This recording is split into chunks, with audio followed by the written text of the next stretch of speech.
Hello and welcome to Wait, It Gets Better, the improvisational storytelling podcast where we bring you stories every week without fail. I am, of course, Levi. I'm Reed. And I'm Seth. And we're here to tell you a story. New story, new week. How you guys doing? Good. Turkeyed up. Pretty good. Yep. As Reed so famously has now dated us, Thanksgiving has just passed. Feeling fat and happy. As soon as it got out of my mouth, it occurred to me that, I shouldn't have done that in case this was going in the can for later broadcast. Nope. It's okay, Reed. It's good to have landmarks for the year. Anyways, let's see. What did you guys draw last week? I think Levi, I have Magic System. I have Prophecy. I have Fiction by Another Name. All right. And so the Magic System is, I'm just going to tell you all about how the Magic System works. This is just the way that magic works in this world. Prophecies that Seth's going to tell you is going to be, a prophecy is someone foretelling the future or someone foretelling something that's going to happen, whether it be a cryptic way or a really specific way. And then Reed's Fiction by Another Name is really interesting because he's going to sort of choose a different set of fiction. And then we're going to have to kind of make this story match that storyline. Kind of like how Lion King is the story of Hamlet. That's kind of the idea. Does that make sense to everybody? Yep. Yeah. Great. So let's jump into it. Reed, do you want to start? Yeah, I do. I think you're going to figure out what it is right away. All right, let's hear it. AJ Jones, he's making his way back home. He has finished out his compulsory service in Space Command, and he was pressured by government elements to take a position in intelligence, and he was pressured by different corporate interests to take a position, and he just wants to get home. His family had been kind of pioneers on a planet that had been, it was one of those when before all the infrastructure for keeping everybody in touch was in place, a lot of people just had to go out and wing it and make do with what they had and deal with all kinds of things that were different from Earth and yet close enough so that they could make it all happen. And he was just, his family had put together some decent holdings and he was, he knew the lot was going to fall to him. And so he was headed home and he was traveling, not first class. He was on a military service vehicle and it took a lot longer than he wanted, but he gets home and he finds things different. It's the home place. Let's just say all the enterprise of his family had been commandeered by the collective. And his trusted steward that had been the lifelong friend of his father, he had been killed. I see where this is going. Yeah. And he takes exception to this. And there are taxes involved. There are all kinds of things. The place is run by lackeys of the collective. And he is, he's not having it. And then some of his people have been really badly treated. And of course, he's not one to stand by in the face of injustice. And he sticks up for somebody that was being badly treated by one of these corporate lackeys. And now he is branded an outlaw. And it's kind of, and he's going to have to figure out, how this is going to work. And, his goal, of course, is to restore justice and restore his family's property and restore the standing of his holdings. And he's up against it. So that's kind of how it starts off. Seth, did you guess what Fiction by Another Name this is? Yeah, my guess would be Robin Hood. Oh, yeah. That's what I got too. Great. That sounds awesome. So it's kind of a sci-fi Robin Hood. Interesting. Seth, do you want to go next with the prophecy? Yeah, I will go next with the prophecy. I think it'll be a pretty easy one. So basically, throughout this, either one of the main characters or a side character that isn't exactly involved in a lot of the plot line one of the two. It would make more sense for like one of the main characters, but they carry around a book, right? Their favorite book, and they're always talking about the story, right, of Robin Hood. Oh, Okay. Given that that's the thing. So basically, it's some character in there, like they have an old book, like this was the old tale, and they really like it, and they'll bring it up from time to time, right? And reference from it, talk about it, right? Okay. As not that it has to be like, oh, that's what so and so said in their story, but as like kind of that nod to this story that's the other story as it's kind of coming along. And that's why I would say Okay. possibly a character that's not directly involved in much of the action scene, like what's really happening. So it's someone you come into contact from time to time with, but they might not be directly involved in the immediate going ons. But that's what I came up with prophecy. Okay, interesting.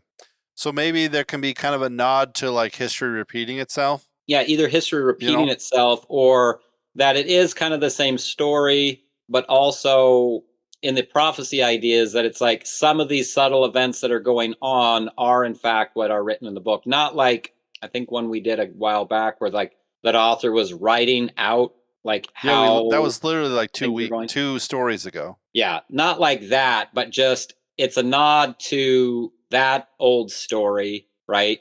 It'd be like in the reference we made. It'd be like in Lion King if Mufasa, told Simba a story. One of the kings of old. It's like they were, wise, and they sent their kid off, and then the trusted friend, murdered the father, and what can we learn? Right, and brings up Hamlet, right? Okay. And so it's kind of like nodding that that's what's going on here without like, oh, give us the book again. Oh, wow, this is right. I think I understand.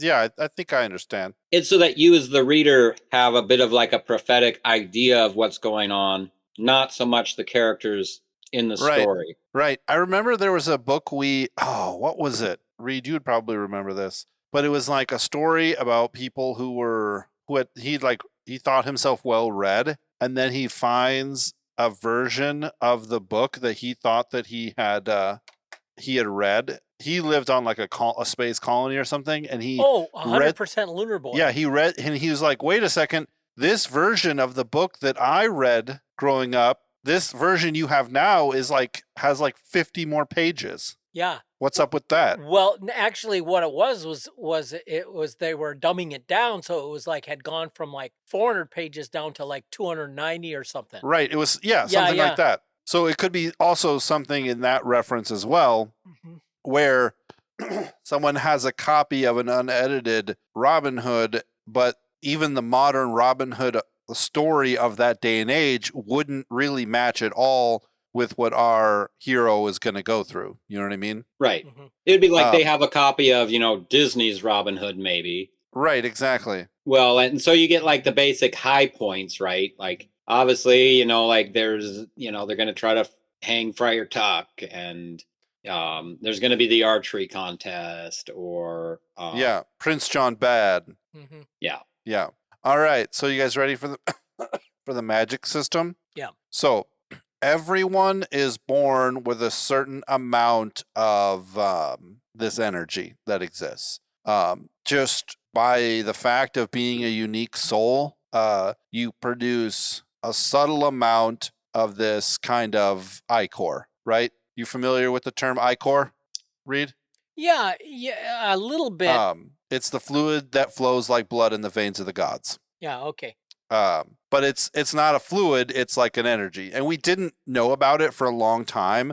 All throughout history, we had people who could do sort of crazy things, but we didn't have any explanation for it until much later, when people started to change much more as space flight became a thing, and we sort of started to understand this. Everyone produces a small amount of it, and it's like a combination of your will and your life force, right? But you typically only have enough of it to like keep yourself alive, right? Okay. So there's only enough of it to keep yourself alive. This is the sort of thing that happens when a mother is driving with her children on a rainy night and she crashes, right? the pain and desperation of needing to save her children makes it so that she can forcibly manifest, and she kind of breaks the channels and kind of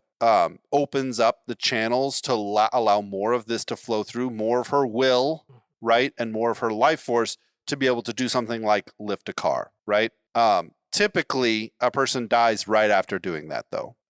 So soldiers on the battlefield do some crazy bit of heroics, die, or are injured irreparably, because they have sort of forced the flow of energy away from something like the thing that's keeping them alive. Or so that's where you get like twins kind of know what's happening to each other, even separated by space, right? Because their ichor is kind of entwined with each other. Right. But what we started to notice, and we've now noticed it in history, is that they're heroes. And heroes are nothing more than mutants who produce an excess amount of ichor, right? Mozart, Shakespeare, Genghis Khan, Hitler, Reagan, what's his name? The hunter of all men in the Bible. Nimrod. These people who this is typically what happens, is that when you produce so much more, Cleopatra, when you produce so much more, you can then begin to kind of push it out. So you push out, so you have it comes in two parts. It's the will, like the thing that keeps you alive, and then the thing that binds your soul to your body. So you have like physical power and then like mental power. Cool. And you can push it out and you can accomplish these crazy things. Now what happens, there's a couple of things happen which are really terrible, but they happen in succession. A couple of people throughout history have had hero level ichor, and then they'll die doing something spectacular, like the woman who lifted the car for her children. They will do something like that. They will do something like hold the door against 100,000 assailants. They will do something like make a piece of music so good that it kind of shocks and stuns you, right? That it transports you to a different place. Oh, right? So if you are the object of this outpouring of you will be imbued with it. No, that's not what I'm saying. What they do is they do something in the vein of who they are so great that they die, right? Yeah. So like if a warrior who has this level of ichor output is in a fight, he gets into this kind of like terrifying, unconscious, super confidence, being able to see people behind walls, like becomes total Neo John Wick, right? Yeah. But the problem is that if he outpours this too much, then the ichor basically overwhelms him and he turns to stone. Yeah. Right? So the woman on the side of the road who's going to lift up the car doesn't produce enough for the ichor to actually kind of overwhelm her system, but the hero does. And so for a long time, we've been shocked and amazed at these like these statues, like Michelangelo's David, yeah, right? Which were these statues of these famous heroes, which were kind of perfectly preserved. And it wasn't until much later that we realized that no, this is actually this giant statue of Michelangelo's David is actually David. Oh, cool. Right? Something just great and crazy happened to him. And this is, or the one of Genghis Khan over here, or the one of the Mayan emperor over here, or the one of the African, every culture has them. Yeah. And it wasn't until recently that people started to be like, oh, wait, these statues exist. Now introduce the modern age.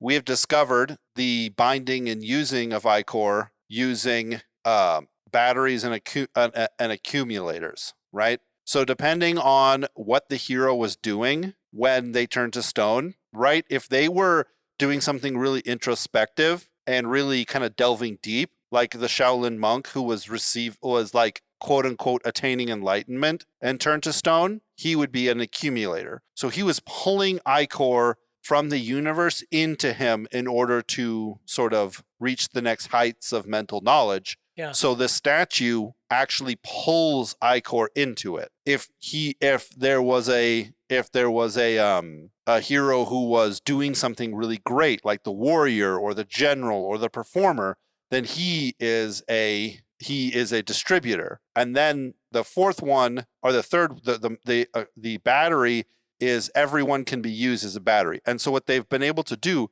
is use these heroes, these statues, these stones, and put them into ships. And then they accumulate ichor, and then they can distribute that, and they can convert it to electricity.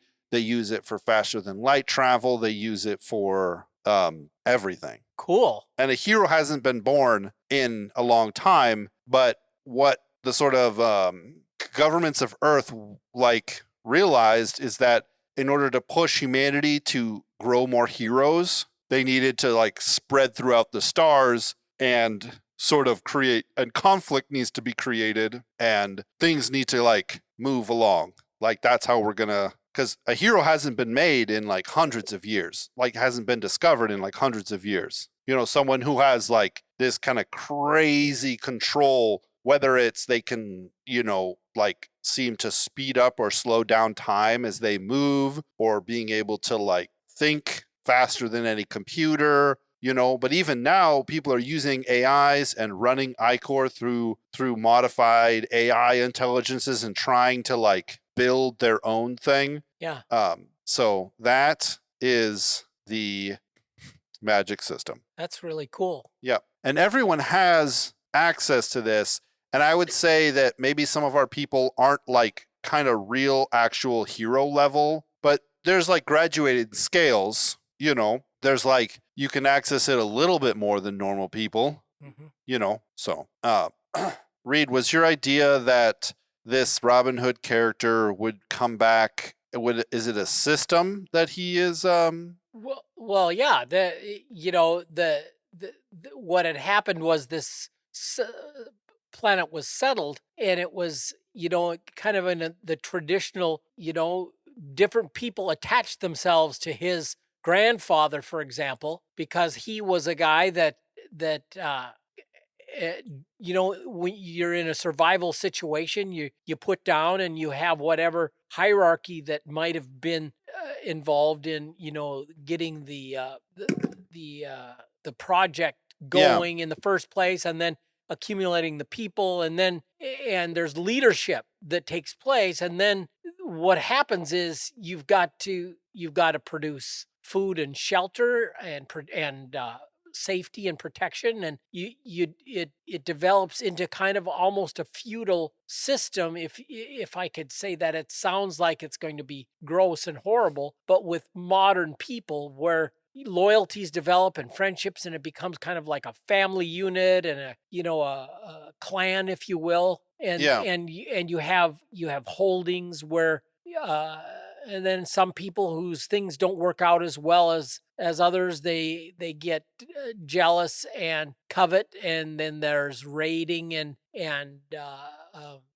nefarious behavior. So you have to in a system of among the Jones clan, of course, there was a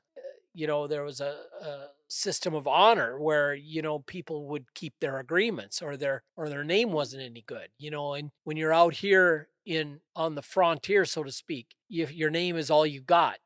I think part of my question was so I'm just trying to Google it and look up locations in associated with Robin Hood: York, Kirkles, Barnstable Forest, Lincoln, Sherwood Forest, Nottingham, Huntingdon, Locksley. Right? Yeah. That's not all on one planet, right? Since Right. we're trying to create an analog here, that would be like a solar system. Maybe, I don't know. Yeah. So I've got an idea that might, I don't know, it might solve some of the issue, or understand how some. So obviously he's coming back from a military service that was kind of you have to give a certain amount of military service. Obviously we're in the stars. I think that as far as exploration, the mix between different governments or exploratory stuff, you would have a rise of corporations. getting like not grants, but like a charter or a lease, right? So my imagination of this would be like, okay, here is like this planet, let's say like a Jupiter, right? With 5 or 6 moons, they're inhabitable to a certain point. They've been terraformed, whatever terraform system. Okay. Yeah. And so a company gets, right, like almost like a feudal lord underneath of like a government, right, gets a permission to colonize this area, right? Because it's like there's millions of these and they need people to go there and look for ore, different minerals, different things into the, intergalactic place, right? And so a company would get like a charter where then the company goes out and you would then hire out to a company, which would then be from a certain perspective, right? Right. To kind of, people would go for this because then it would like, okay, it's like a frontier. There's not like terrible government oppression, right? It's like a new start, but it would be underneath of like this umbrella of freedom under this kind of commercial charter, right? Right. And so that corporation has like land jurisdiction, right? They kind of own the land.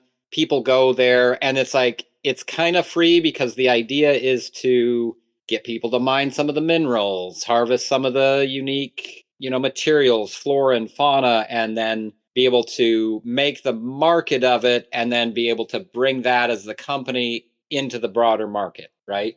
And so what's happened kind of like in World War II, where then companies were like, oh, we need your services for the war effort, right? So now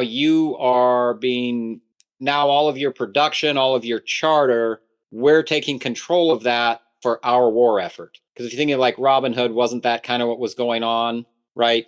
Where you have like, Richard's Crusades. That's why you've got these taxes. That's why, now we're taking your land. We're taking kind of control of this. And Brother John's back home, like cashing in. Right. And so when he comes back from the service, finding out that kind of like his family's like corporate charter, there's now like a government sheriff that's like overseeing like not just like the natural like seeping in of the materials and goods into the economy, but actually like, oh, well, the government, because, there's the war on, you need to give, 10, 20, 30% of your, minerals you've mined, and, we take that for the war effort, right? And Right. it's like, well, yeah, but right. And so he comes back. Does that make sense? Yeah, but of course, the Jones clan, they predated the corporate charters. And so they were, there was supposed to be grandfathered. Their holdings were supposed to have been grandfathered in, and that the big corporations that get these charters were not supposed to mess with. The assumption was that there were laws and there were going to be cooperation, and that the original titles would be recognized.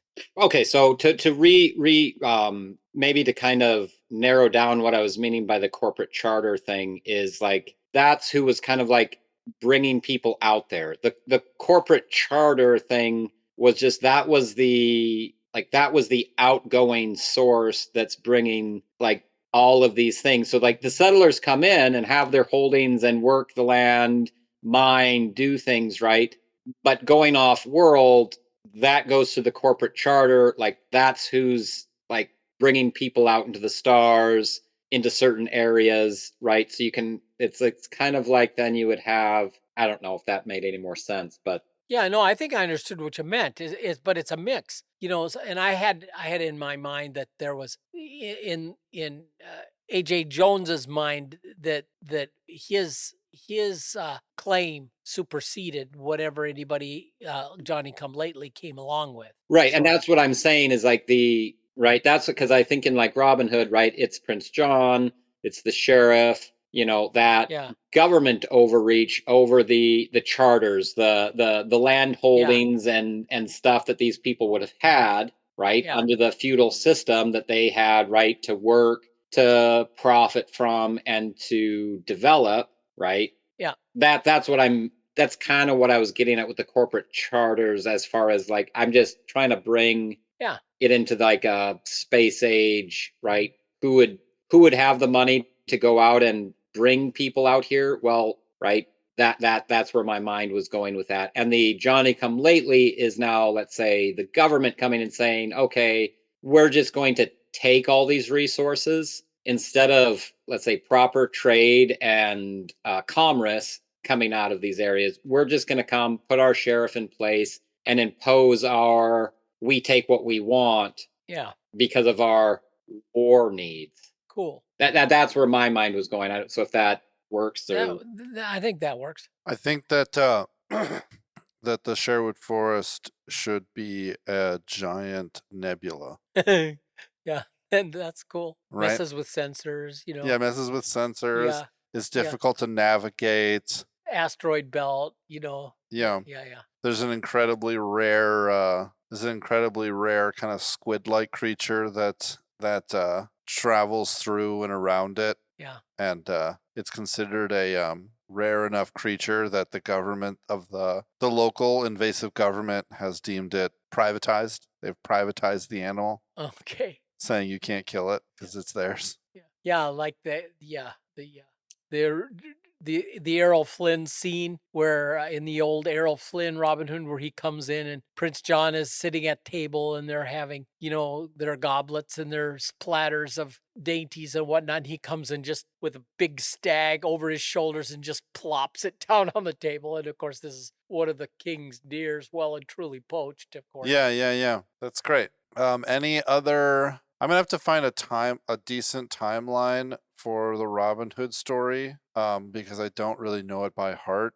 So we'll have to find that, and then next week kind of lay that out, and then try and start building the parallel for this. Anyone else have any other cool story building elements they'd like to bring into this before we say goodbye to our friends? You good? I'm good. Great. Ladies and gentlemen, thank you so much for joining us for this episode of Wait It Gets Better. If you liked this beginning episode, let us know. Send us an email.